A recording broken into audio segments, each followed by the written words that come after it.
저는 부산에서 식당을 운영하고 있는 40대 여자입니다. 코로나 이후에 식당 운영하는 일이 여간 힘든 것이 아니지만 그래도 음식을 포장해 가시는 손님이 많아서 식당 운영은 그럭저럭 잘 해나가고 있습니다. 코로나 초반 식당에 손님들 발길이 또 끊어졌을 때는 정말 막막했습니다. 너무 마음고생 많이 하고 힘들게 살다가 식당 자리 잡고 살만하다 했는데 코로나가 터져버렸으니까요. 그래도 뜻이 있는 곳에 길이 있다고 어찌 버티다 보니 또 길이 보이긴 하네요. 손님이 몰리는 점심, 저녁 시간이 지나면 조금 여유가 생기는데요. 그때 사연을 틀어놓고 재료 손질을 하는 게 유일한 낙이에요. 매번 듣다 보니 제가 겪은 일을 들려주고 싶어서 부족한 글솜씨에도 불구하고 사연을 보내게 되었네요. 전 비교적 늦은 나이인 30살에 남편과 결혼을 하게 되었어요. 그때는 다정한 모습에 반해 이 사람과 평생 행복하게 살 줄 알았지만 결국 남편의 바람으로 인해 이혼하게 되었습니다. 한때는 사랑해서 결혼했는데 지금은 생각만 해도 치가 떨릴 정도로 우리는 안 좋게 헤어졌습니다. 정말 생각도 하기 싫지만 세상에 이런 인간도 있다는 걸 알려드리고 싶어서 이 글을 씁니다. 제가 그 남자와 결혼하고 보낸 인생을 한마디로 표현하자면 내 인생의 최악이라고 표현할 수 있겠네요. 정말 제 인생을 바닥치게 만든 그 사람은 제 인생에 있어 최악이었습니다. 모든 사람들이 겉으로만 봐서는 모른다고 하지만 이 사람은 정말 속에 능구렁이가 들어앉아 있는 건지 속을 알 수 없는 사람이었더라고요. 먼저 이혼하게 된 배경을 말씀드리기 전에 저의 어린 시절 가정 환경부터 설명해드리겠습니다. 사실 저는 고등학교도 졸업하기 전부터 조금 힘들게 살았습니다. 엄청난 고생을 했다고까지 할 순 없지만 학교 다니면서 엄마 식당을 도와드려야 했기 때문에 친구들처럼 평범하게 살 수 없었습니다. 원래는 아버지하고 엄마가 함께 식당을 운영하셨는데 제가 중학교 때 아버지가 간암으로 돌아가셨어요. 그러니 제가 엄마 옆에서 아버지의 빈자리를 어느 정도는 채워야 했죠. 직원을 한 사람 들일 만큼 식당 매출이 좋았던 것도 아니고 그렇다고 엄마 혼자서 일할 수 있을 정도로 식당 일이 만만한 것도 아니었습니다. 엄마는 새벽부터 일어나서 식당에서 장사 준비를 하셨고 저는 혼자 일어나 학교 가고 학교가 끝나고 나면 어김없이 식당으로 바로 가서 엄마를 좀 도우며 일 하나라도 거들어드려야 했습니다. 그렇다 보니 학교 마치고 친구들과 어디 놀러 다니는 건 상상도 못할 일이었고요. 늘 엄마 옆에서 아버지가 하시던 일을 조금이라도 해야 했습니다. 한때는 그 생활에 너무 불평불만도 많았고 가끔은 엄마한테 짜증을 내면서 엄마가 운영하시는 식당을 나몰라라 하고 완전히 손을 뗀 적도 있었는데요. 그때는 그 투정도 오래가지 못했습니다. 놀러 다니고 싶고 나도 내 공부에만 집중하고 싶은 마음이 드는 반면에 엄마를 돕지 않은 날에는 또 그만큼 할 일을 하지 않은 것 같아서 마음이 무겁더라고요. 엄마 혼자서 그 힘든 일을 모두 하고 있을 생각에 막상 놀러 나가도 중간에 그 자리를 빠져나와 식당으로 향했죠. 저도 당연히 식당에 일을 도우러 가는 게 너무나 싫었지만 정신 차려보면 저도 모르게 또 엄마 식당에서 엄마를 돕고 있었죠. 그러니 너무나 당연하다는 듯 학교 성적은 엉망이었고 좋은 대학을 꿈꾸기는커녕 전문 대학을 가느냐 그냥 대학을 포기하느냐 둘 중 하나를 선택해야 하는 상황이었습니다. 솔직히 그때 우리 집 형편에 대학을 가기는 무리였습니다. 그렇다고 제가 성적이 뛰어나게 좋아서 대학을 안 갈 수 없는 그런 입장도 아니었고요. 게다가 특별히 배우고 싶은 공부도 없었고 공부를 좋아하지도 않았기에 전 자연스럽게 대학 진학을 포기하게 되었어요. 대학이야 언제든 마음만 먹으면 시험 치고 진학할 수 있으니 집안 형편이 좀 안정이 되면 그때 가자 생각했죠. 그래서 결국은 대학 진학을 포기하고 고등학교 졸업 후에는 아예 본격적으로 엄마를 도와 식당을 운영하게 되었습니다. 식당 일을 하면서 식당에 찾아오는 대학생들을 볼 때마다 나도 대학에 들어가고 싶다고 생각했지만 그것이 생각처럼 쉬운 일은 아니었습니다. 처음에는 매달 적금을 들어서 등록금을 마련하고 틈틈이 수능 공부를 해서 대학에 들어갈 계획을 세웠지만 공부와 식당 일을 병행하는 게 너무나도 힘들었어요. 게다가 학교 다닐 때는 공부할 환경이나 분위기라도 있었는데 졸업을 하고 나니 재수학원을 다니지 않는 이상 학습할 동기가 생기지 않아 공부를 미루고 안 하기 일쑤였죠. 게다가 돈을 모으는 것도 만만치 않았기에 재수, 삼수, 사수를 하다가 결국 대학을 포기하고 말았죠. 그렇게 1년, 2년만 엄마 식당 일을 도와주려고 했던 게 아예 제 직업이 되어 어느새 눈 깜짝할 사이에 10년이 흘렀습니다. 그리고 제가 30살이 되던 해 한 남자를 알게 되었습니다. 그 사람은 우리 집 단골 손님이었어요. 우리 가게 오시는 손님들은 대부분 점잖고 식사만 하시고 고이 가시는 분들이시지만 가끔 정말 감당이 안 되는 손님이 올 때도 있었습니다. 엄마와 저 여자 둘이 식당을 운영해서 그런가 가끔씩 얼굴이 붉어질 정도의 농담을 하시는 분들도 있고 술을 시켜 드시면서 술에 취해서 술주정을 하시는 분들도 계십니다. 그러던 어느 날 한 40대 남자 손님이 술이 얼큰이 취해서 우리 가게에 들어와서는 김치찌개하고 소주 한 병을 시키시더라고요.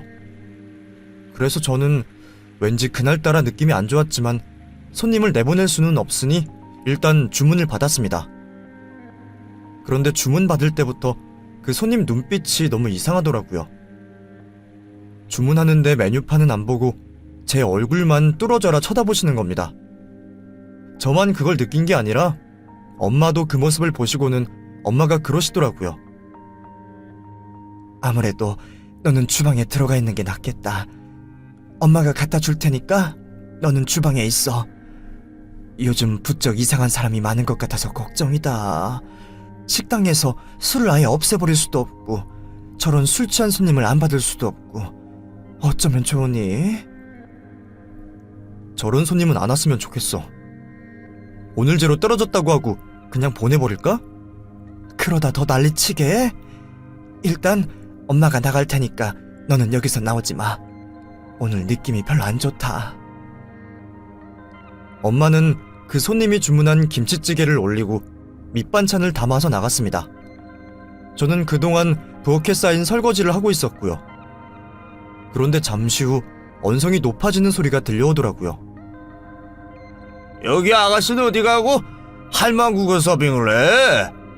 나보고 지금 할망구가 준 음식을 먹으라고? 손님, 제가 이 식당 주인입니다. 주인이 손님들에게 음식 가져다 주는 건 당연한 건데 지금 무슨 말씀 하시는 거예요? 사장이든 말든 나는 그런 거 모르고 할망구가 주는 건 난 안 먹어. 내가 다른 데 안 가고 여기 온 이유가 뭔데? 아가씨 보고 음식 가져오라고 그래. 술도 아가씨 보고 가져오라고 하고. 손님 음식이야 누구든 가져다 드릴 수 있는 겁니다. 마음에 안 드시면 시킨 음식 취소하셔도 됩니다. 뭐야? 지금 손님 보고 나가라는 거야? 내가 왜 나가야 되는데, 어? 뭐 이딴 식당이 다 있어? 그 손님은 엄마한테 삿대질을 하면서 소리를 지르더니 식탁을 내리쳤습니다. 저는 너무 화가 나서 달려나가려는데 한 남자 손님이 그 손님을 막더라고요. 지금 뭐 하는 겁니까? 남의 식당에 와서. 보니까 술이 많이 취한 것 같은데 술이 취했으면 조용히 가세요. 네? 괜히 남의 영업 방해하지 말고. 너 뭐야? 너 지금 누구한테 이래라 저래라, 어? 네가 뭔데, 자식아? 술 취한 손님이 말리는 남자 손님을 한 대 치려고 하자 그 남자 손님은 술 취한 손님 팔을 잡고 제지하면서 힘주며 말했습니다. 왜? 치려고? 나를 한 대 치면 그 뒤는 어떻게 될지 생각하고 주먹을 올려야지. 아무데나 주먹 올리면 되는 줄 알아? 그러자 그 술 취한 손님이 꼼짝도 못하고 소리만 빽빽 지르더라고요. 그 남자 손님은 술 취한 손님에 비해 키도 덩치도 훨씬 컸기에 상대가 안 되었습니다. 완력 차이가 심하게 나니 술 취한 손님은 아무것도 할 수가 없었어요. 어쭈, 이거 나? 이거 못 나? 팔, 이거 넣으라고! 경찰에 신고할 거야, 어? 머리가 나쁘면 손발이 고생이라더니 네가 먼저 나 치려고 했던 거 생각 안 나? 경찰에 신고해. 어디 누가 잘못했나 한번 따져보자. 그러면서 그 손님이 술 취한 손님 팔을 확 뿌리치니 술 취한 손님은 에이씨, 뭐 저런 게 다 있어, 씨. 너 앞으로 밤길 조심해. 걸리지 마. 너 내 눈에 띄면 가만 안 둬. 소리를 고래고래 지르면서 도망치듯이 나가더라고요. 그러자 그 손님은 그래, 제발 내 눈에 띄지 마라 한마디 되받아주고는 엄마한테 가서 괜찮으시냐고 물었습니다. 고마워요. 안 그래도 저렇게 술 취한 손님은 오면 내가 감당이 안 되는데 이렇게 도와줘서 너무 고마워요. 우리 집에 자주 오는 손님이시죠? 네, 회사가 이 근처라서요. 저녁 먹으러 자주 옵니다. 혼자 올 때도 있고 회사 사람들하고 같이 올 때도 있고요. 알죠. 너무나 잘 알아요. 우리 집에 일주일에 한 번씩은 오시잖아요. 단골 손님이 이렇게 큰 돈까지 주시고 제가 어떻게 보답을 해야 할지 모르겠네요. 뭐 더 드시고 싶은 건 없으세요? 부족한 거 있으면 얘기하세요. 제가 얼마든지 더 드릴게요. 아닙니다. 이미 배부르게 잘 먹었습니다. 저희 어머니가 만들어주시는 집밥 같아서 자주 오는데 앞으로 오면 반찬 많이 주십시오. 아이고, 반찬이야 당연히 더 드리는 것을요. 그럼 오늘은 밥값 내지 말고 그냥 가요. 오늘 내가 너무 고마워서 그래요. 아닙니다. 밥은 밥이고요. 도움 드리는 건 별개죠. 밥값은 받으세요. 힘들게 일하시는데 돈은 받으셔야죠.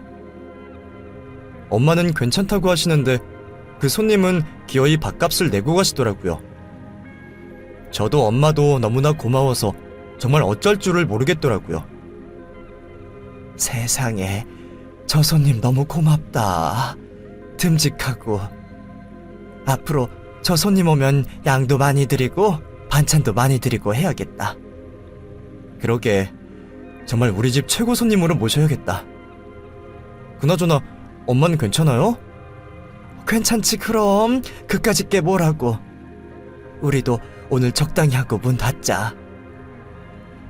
그날 그 손님 덕분에 우리는 큰 탈 없이 상황을 잘 넘길 수 있었습니다.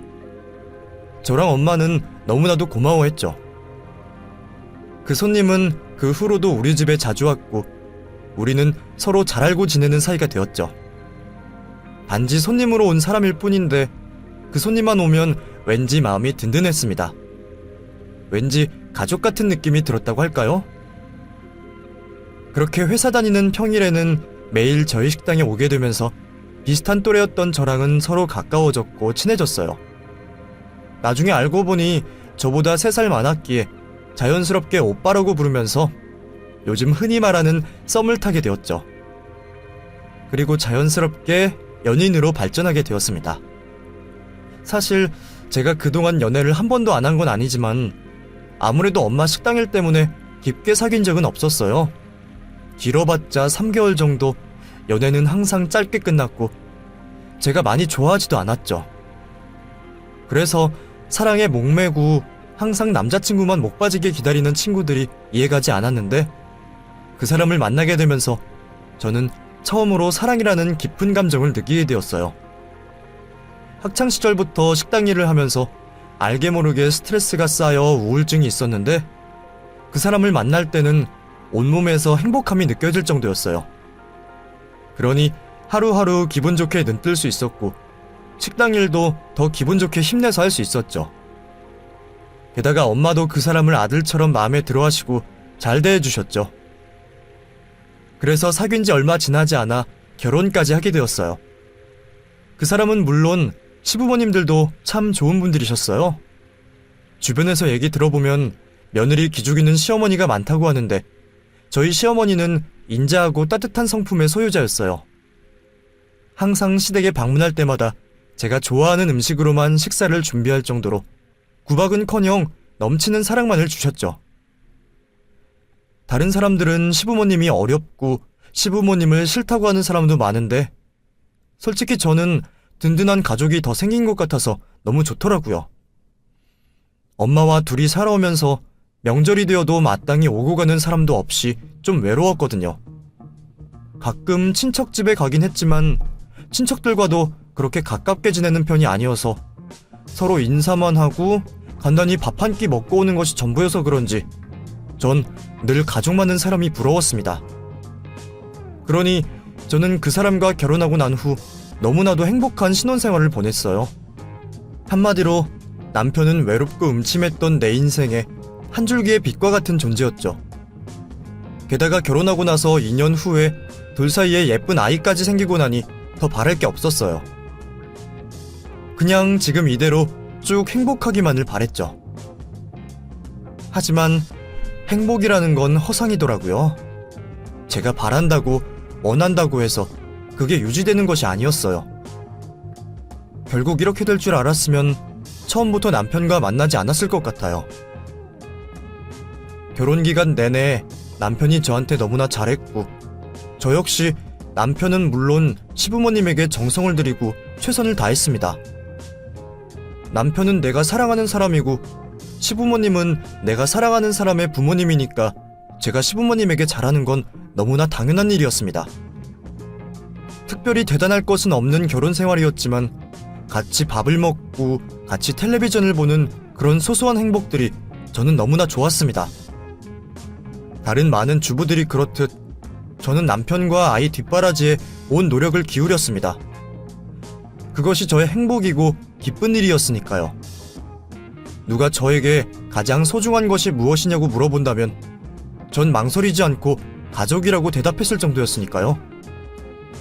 억만금의 복권 당첨보다 우리 가족이 지금처럼 건강하고 행복하게 사는 게 제 유일한 꿈이자 바람이었죠. 제가 이렇게 해바라기처럼 남편과 아이만 바라보고 살았지만 남편은 그렇지 않더군요. 남편에게는 여자가 있었습니다. 모든 여자들이 그러하듯 저 역시도 내 남편은 절대 바람은 안 필 거야 라고 생각했어요. 성실하고 다정하고 집과 회사밖에 모르는 사람이었기에 저를 두고 딴 여자가 있을 거라고는 한 번도 의심하지 않았어요. 여기 올라오는 사연 내용 보면 대부분 부인이 먼저 불륜 사실을 눈치채신다는데 저는 기가 막히게도 남편이 먼저 제게 알려주었어요. 참 어찌나 뻔뻔하고 낯짝이 두껍던지 당연히 처음에는 여자가 있다는 말을 믿을 수 없었죠. 나를 놀리는 줄 알았어요. 내 남편이고 내 가족이라 평생 함께하는 건 너무나 당연하다고 생각했는데 남편에게 여자가 생겼다는 것을 알게 되었을 때 저는 너무나 큰 충격을 받았습니다. 설마 남편이 다른 마음을 먹을 거라고는 꿈에서도 생각하지 못했기 때문에 당연히 농담하는 줄 알았습니다. 그런데 그 얘기할 때 남편은 너무나 진지했습니다. 남편이 나에게 폭탄 선언을 한 날, 그날은 우리의 결혼기념일이 한 달 정도 남았을 때였습니다. 저는 아무것도 눈치채지 못하고 여느 때처럼 남편에게 결혼기념일 주에 1박 2일로 여행 가자고 했죠. 그랬더니 남편은 긍정의 말도 부정의 말도 없이 가만히 있었습니다. 왜 아무 대답이 없어? 당신 바빠? 이번 주말에도 일해야 돼? 그럼 여행 가기가 좀 그러면 우리 외식할까? 우리도 비싼 집에서 외식 한번 해보자. 일식 코스 요리 어때? 이번에 한번 먹어보고 괜찮으면 엄마 생신 때 한번 모시고 갈까 해서. 당신 일식 좋아하잖아. 그러자 남편은 제가 묻는 말에는 대답하지 않고 조용히 제 이름을 부르더군요. 혜정아. 왜? 무슨 할 말 있어? 나 사랑하는 사람 생겼어. 뭐야 갑자기 왜 장난이야? 아니면 결혼기념일 다가온다고 은근히 나한테 고백하는 거야? 혜정아, 그런 거 아니야. 농담도 아니고 장난도 아니야. 나 언젠가 너한테 얘기하려고 했어. 너 속이는 것도 죄책감 들고 내 마음을 속이는 것도 힘들었어. 언젠가는 얘기해야겠다 생각했는데 아무래도 오늘이 그날인 것 같아. 오늘도 너한테 얘기 못하면 안 될 것 같아서. 그래서 얘기하는 거야. 저는 머릿속이 하얘졌습니다. 무슨 말인지 빨리 와닿지도 않고 듣고 싶지도 알고 싶지도 않았습니다. 무슨 말을 하는 거야? 장난이 너무 심하잖아. 그만해. 나 듣고 싶지 않아. 혜정아, 그런다고 달라지지 않아. 너도 알 건 알아야지. 뭘 알아? 내가 뭘 알아야 되는데? 나 아무것도 알고 싶지 않고 아무것도 듣고 싶지 않아. 도대체 무슨 얘기를 하는 건지. 나 아무것도 못 들은 걸로 할게. 다시는 그런 얘기 꺼내지 마. 저는 무조건 피하고 싶었습니다. 내가 너무나 사랑하는 사람, 내 아이의 아빠이자 내 남편.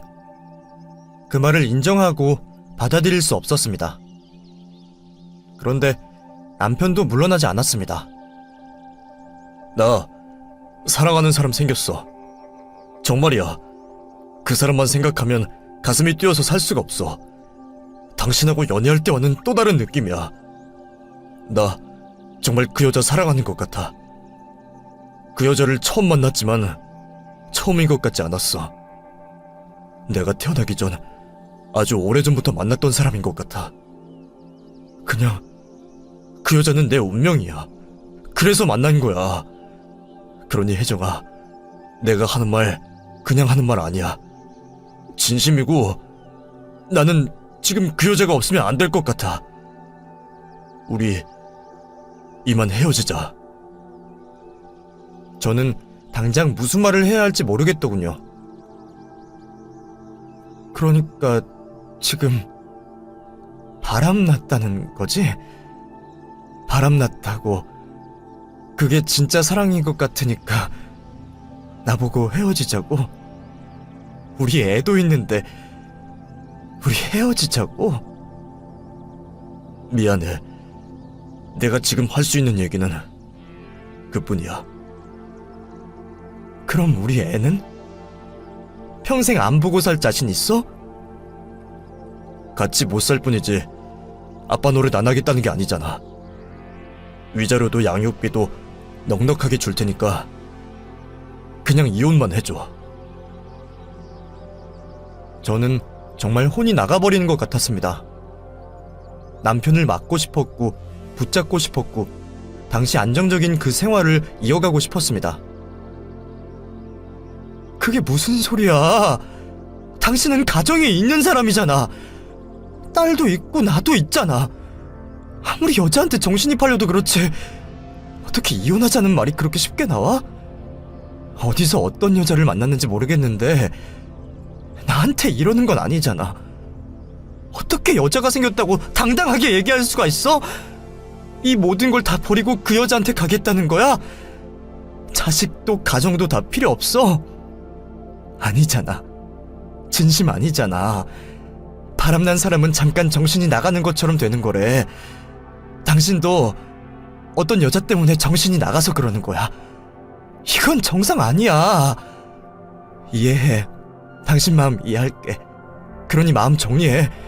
지금 정리하면 아무것도 묻지 않고 당신 탓하지 않을게. 내가 그 여자랑 정리할 시간 줄게. 다 정리하고 다시 가정으로 돌아와. 살다 보면 한 번쯤 실수할 수 있어. 당신 실수했다고 생각할게. 그러니 그만하자. 어? 그랬더니 남편이 그러더군요. 실수 아니야. 그 사람에 대한 내 감정 진심이야. 늘 같이 있고 싶고 늘 보고 싶고 애틋하고 그래. 당신한테는 애들도 있지만 그 사람한테는 나밖에 없어. 그 사람 옆에는 내가 있어야 돼. 이혼 서류는 내가 다 준비할 테니까 도장만 찍어줘. 그러고는 남편은 밖으로 나가버렸습니다. 저는 남편이 나가는 뒷모습을 보면서 붙잡지도 못하고 멍하니 쳐다만 보고 있었습니다. 남편이 나가고 한참이 지난 후에 지금 벌어지고 있는 그 상황이 뭔지 정신이 들더라고요. 동시에 가슴이 저릿해져 오면서 눈물이 쏟아졌습니다. 안 그러려고 했는데 울음소리가 입 밖으로 새어나왔습니다. 거실에서 TV를 보던 아이가 다가와서 엄마 왜 그래? 엄마 울어? 하고 눈물을 닦아주더라고요. 아이 앞에서 그러면 안 되는데 눈물이 정말 걷잡을 수 없이 떨어졌습니다. 제가 우는 걸 보고 아이도 처음에는 달래주다가 나중에는 같이 울어버리더라고요. 엄마가 우는 모습을 보고 아이가 놀란 모양이었습니다. 저는 아이 앞에서 겨우 눈물을 멈추긴 했지만 마음은 너무나 괴롭고 혼란스러웠습니다. 도대체 어떻게 해야 할지 모르겠고 남편을 잘 안다고 생각했는데 전혀 모르겠더라고요. 이제 어떻게 해야 하나, 남편 말대로 껍데기밖에 없는 사람 보내주는 게 맞나, 오만 생각이 다 들었죠. 자신이 없었습니다. 이혼하는 것도 마음 떠난 사람을 붙잡고 있는 것도요. 생각만 해도 고통스러웠습니다. 남편은 그렇게 집을 나간 후 집에 들어오지 않았습니다. 전화를 해도 전화도 받지 않더군요. 밤새 오만 가지 생각으로 피가 타들어가는 것 같았습니다. 어떻게 이럴 수가 있는지, 10년을 함께 살았는데 어떻게 마음이 그렇게 변할 수 있는지 제 머리로는 도저히 이해할 수가 없었습니다. 제 표정이 좋을 수가 없었죠. 일하고 있는데 일도 손에 잡히지 않았고 주방에서 일하는데 계속 실수하게 되었습니다. 손님을 한 차례 치르고 난 후 엄마가 걱정스러운 얼굴로 물었습니다. 무슨 일 있었어? 밤새 얼굴이 왜 그렇게 상했어? 최서방하고 싸웠니?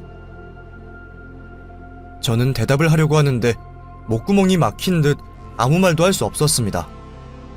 대신 눈에서 눈물이 왈칵 쏟아지더라고요. 그냥 엄마한테 남편이 바람났다는 이야기를 하기도 쪽팔리고 또 괜히 저 때문에 걱정하실까봐 차마 말이 안 나왔어요. 엄마 역시 그런 저를 보시고는 아무 말씀 안 하시고 그저 조용히 제 등을 두드려 주셨습니다.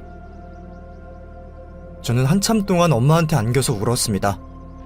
서럽게 우는 제 모습을 보고 엄마는 아마도 속이 갈갈이 찢어지는 듯 하셨을 겁니다.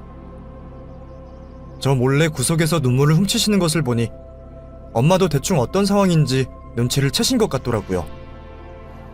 잠시 후 손님이 오시는 바람에 저는 얼른 눈물을 훔치고 다시 주방으로 들어갔지만 엄마도 계속 일이 손에 잡히지 않는 눈치였습니다. 엄마에게 효도하는 건 다른 거 없는데 잘 사는 모습 보여드리는 것이 제 일인데 저는 엄마에게 불효를 저지른 것이었습니다. 그날 밤 식당 일을 마치고 엄마는 김치찌개를 끓여서 소주 한 병을 내오셨습니다. 오늘은 너하고 나하고 한잔 하자. 저는 엄마가 주시는 잔을 받아들었고 엄마도 한잔 하셨습니다. 최서방한테 여자 생겼어? 너한테 이혼이라도 하자고 했어? 나보고 헤어지자고 하네. 그 여자한테는 자기밖에 없다고. 자기가 옆에 있어줘야 한대. 그래서 나랑 헤어지재. 그 여자한테 간다고 자기를 놔달래. 미나 양육비는 꼬박꼬박 보내줄 테니까 이혼 서류에 도장만 찍어달래. 엄마, 어떻게 사람이 그럴 수가 있어? 우리는 결혼해서 10년을 살았고 아이도 낳았어. 그런데 어떻게 갑자기 사람 마음이 그렇게 바뀔 수 있어? 어떻게 그럴 수가 있어? 엄마, 나 미칠 것 같아. 최서방 어떻게 하면 좋아? 내가 어떻게 해야 돼? 엄마, 최서방 계속 저러면 나 어떡해? 우리 미나는 어떡해? 엄마는 한동안 말씀이 없으셨습니다. 그리고 한참 후에 소주 한 잔을 더 마시고 얘기하시더군요. 최서방은 지금 정상이 아니야. 사람이 무엇에 미치면 잠깐 정신을 잃게 되는데 최서방은 지금 여자한테 미쳐서 정신을 잃은 거야. 넌 지금 최서방하고 헤어지고 싶은 마음이 없고 최서방 마음을 돌리고 싶은 거잖아. 그렇지? 난 최서방하고 헤어진다는 생각은 한 번도 해본 적 없어. 그건 정말 상상도 못할 일이야.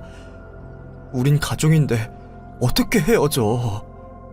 최서방 마음 돌리고 싶어. 그런데 솔직히 자신이 없어.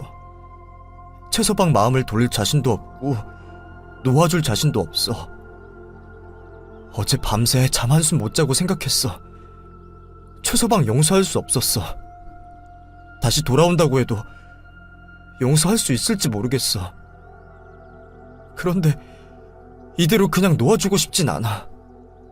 지금은 못 헤어지겠어. 그럼 때려잡아야지. 둘 다 때려잡아야지.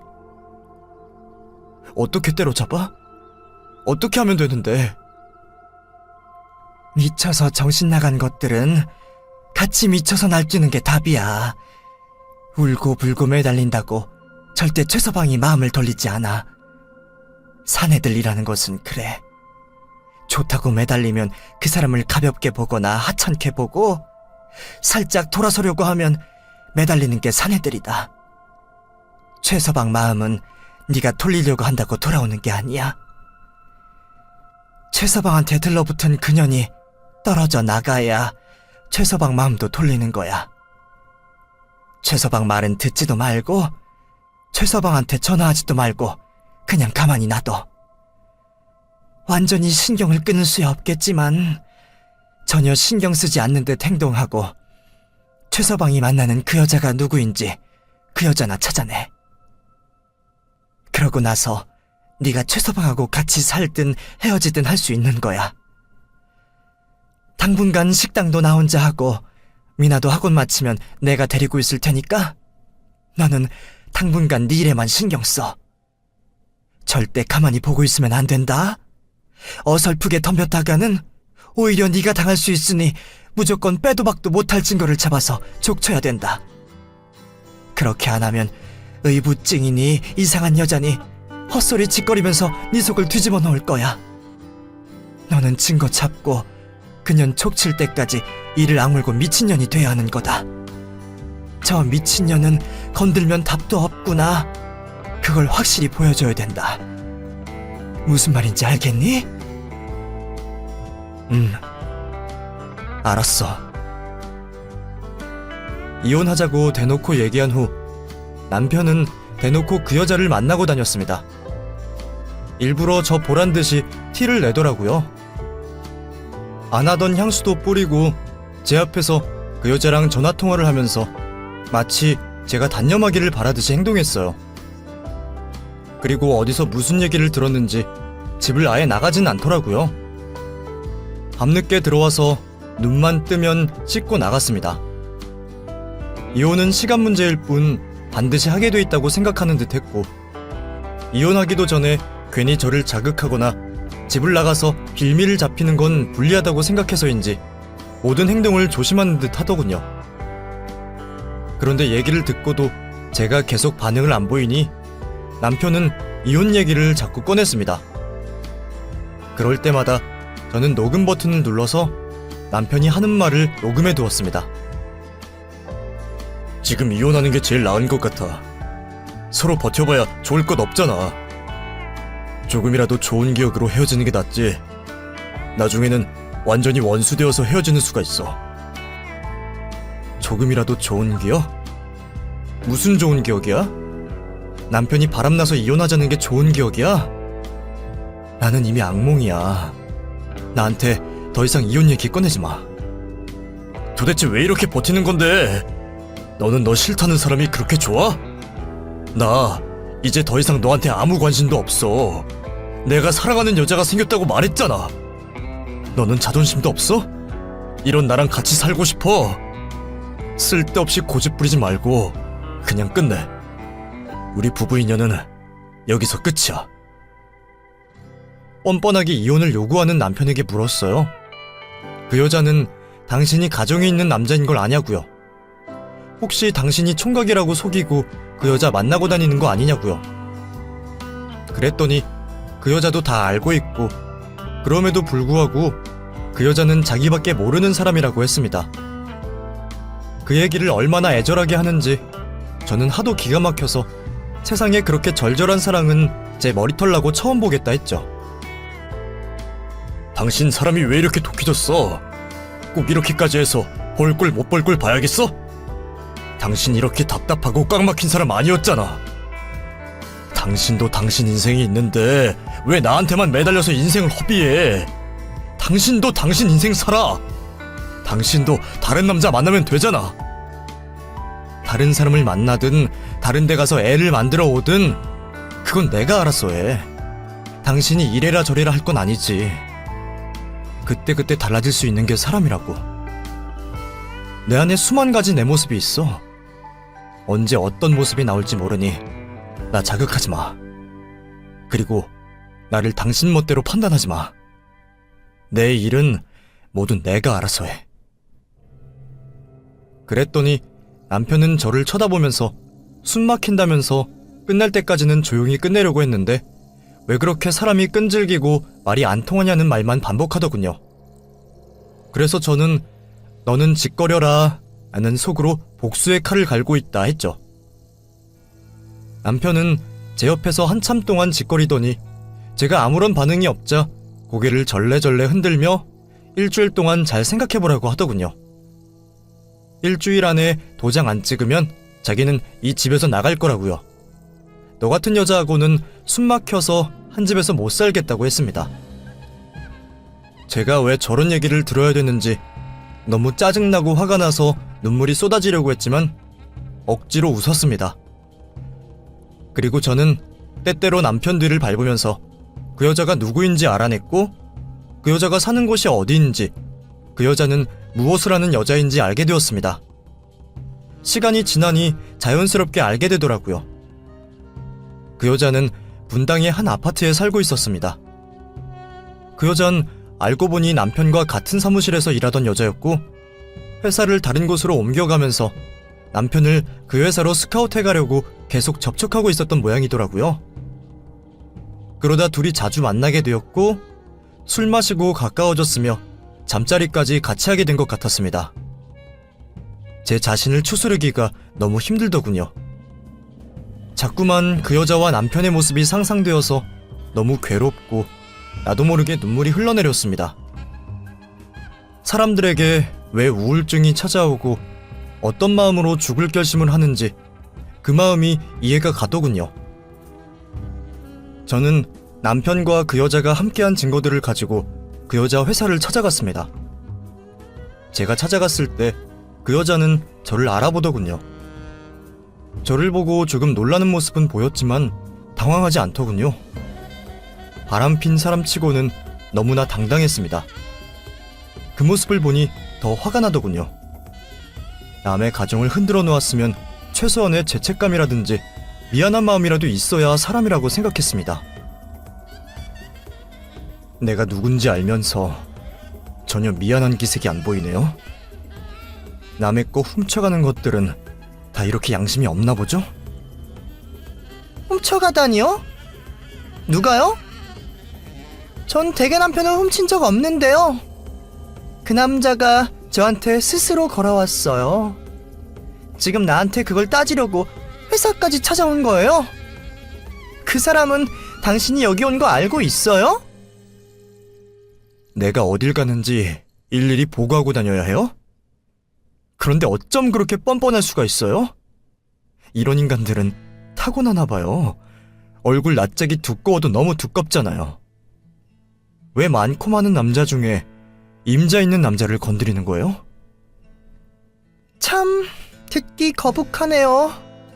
자꾸 남의 남자 그러는데 지금은 남의 남자지만 결국 이혼할 거 아니에요?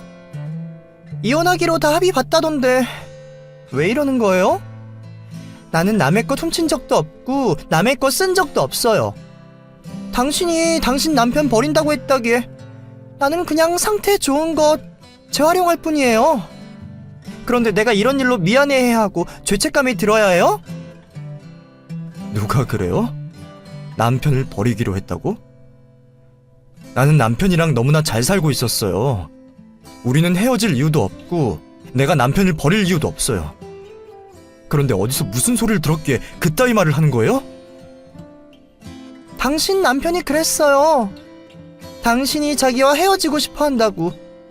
두 사람 사이 오랫동안 안 좋았고 그 남자는 이제 지쳐서 더 이상 당신을 붙잡고 싶지 않다고. 그래서 당신이 원하는 대로 헤어지기로 마음먹었다고 하던데 아닌가요? 그 얘기를 듣는데 뒤통수를 크게 한 대 맞은 기분이었습니다. 남편은 저 몰래 바람 피우고 다닌 것만으로도 모자라 제 핑계를 대고 여자를 꼬시고 다녔더군요. 너무 어이가 없고 눈물이 핑 돌 지경이었습니다. 억지로 꾹 참았죠. 울어도 돌아서서 울어야 할 것 같았습니다. 그래서 제가 침착하게 얘기했죠. 나는 이혼하자고 한 적 없고 이혼할 마음도 없었어.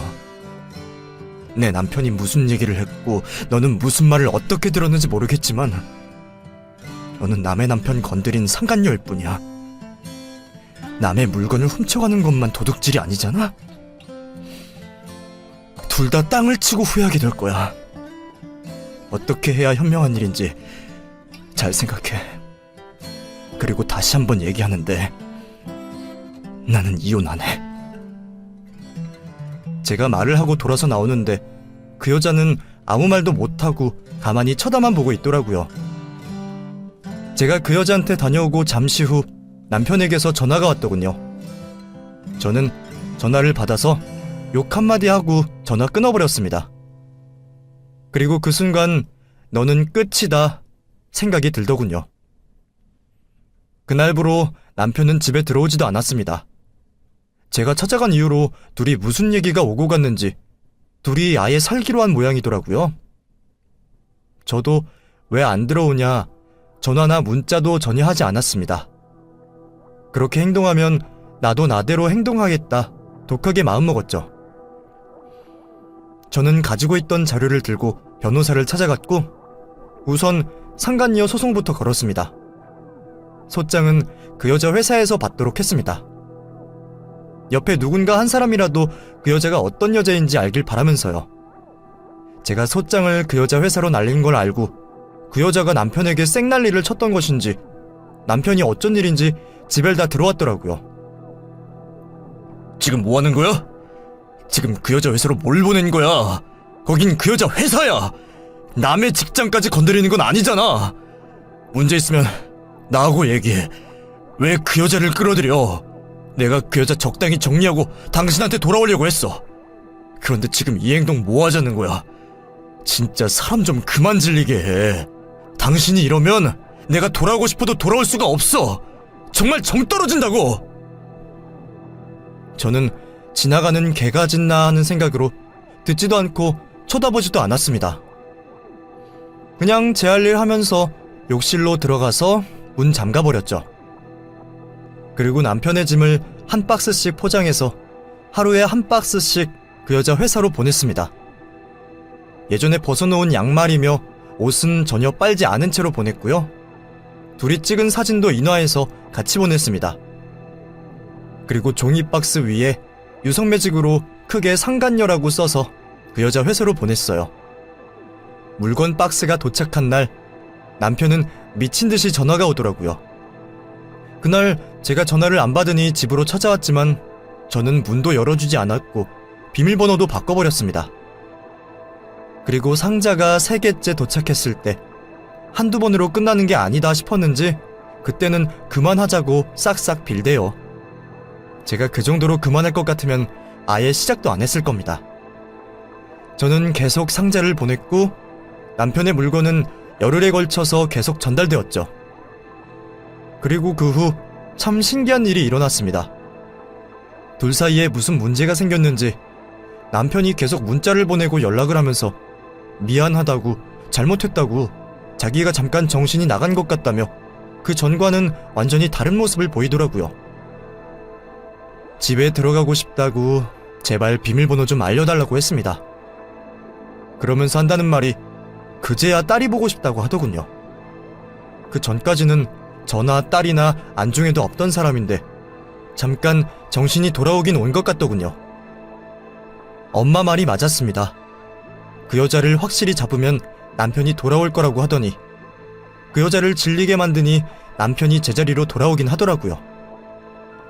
그런데 문제는 제 마음이었죠.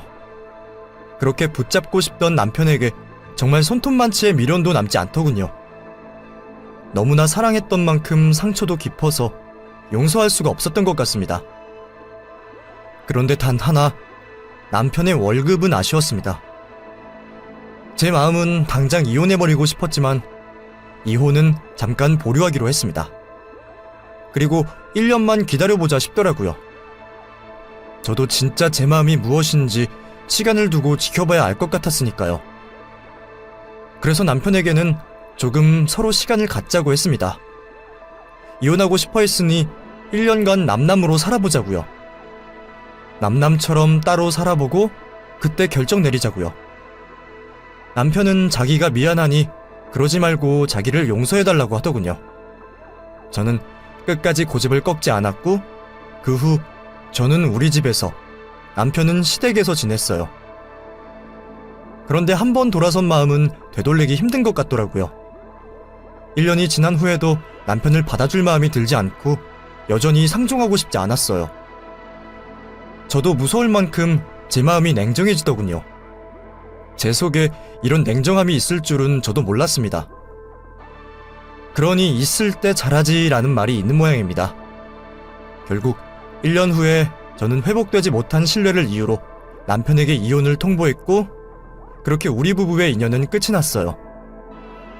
물론 남편도 심지어 저희 엄마도 이혼만은 안 된다고 저를 말렸지만 한 번 깨진 부부의 관계를 다시 붙일 수는 없겠더라고요. 같이 산다면 남편의 월급으로 조금은 여유롭게 살 수 있겠지만 평생 동안 그 일을 가슴속에 묻고 살아갈 자신이 없었어요. 저의 이혼 통보 후 그 인간은 마지막 발악을 하더라고요. 양육비도 안 주겠다, 위자료도 안 주겠다, 갖은 협박을 했지만 제가 그동안 모은 불륜 증거로 인해 저한테 유리하게 소송을 끝낼 수 있었어요. 과거에는 그 사람이 제 인생의 가장 큰 행복이었는데 이제는 기억하고 싶지도 않은 불행으로 남게 되었네요. 참, 인생은 정말 알다가도 모르는 일인 것 같아요. 앞으로 제가 딸과 저희 엄마만 생각하면서 열심히 살아보려고 합니다. 살다 보니 인생에 남자가 꼭 필요한 존재는 아닌 것 같더라고요. 남편한테 인간 취급도 못 받고 살 바에는 자유롭게 혼자 사는 게 나을 것 같아요. 오랫동안 가슴속에 묻어둔 이야기인데 이렇게 사연을 보내니 묵은 체증이 내려간 것처럼 후련함이 느껴지네요. 그럼 지금까지 긴 얘기 들어주셔서 감사드리고 모두 건강하시고 행복하세요.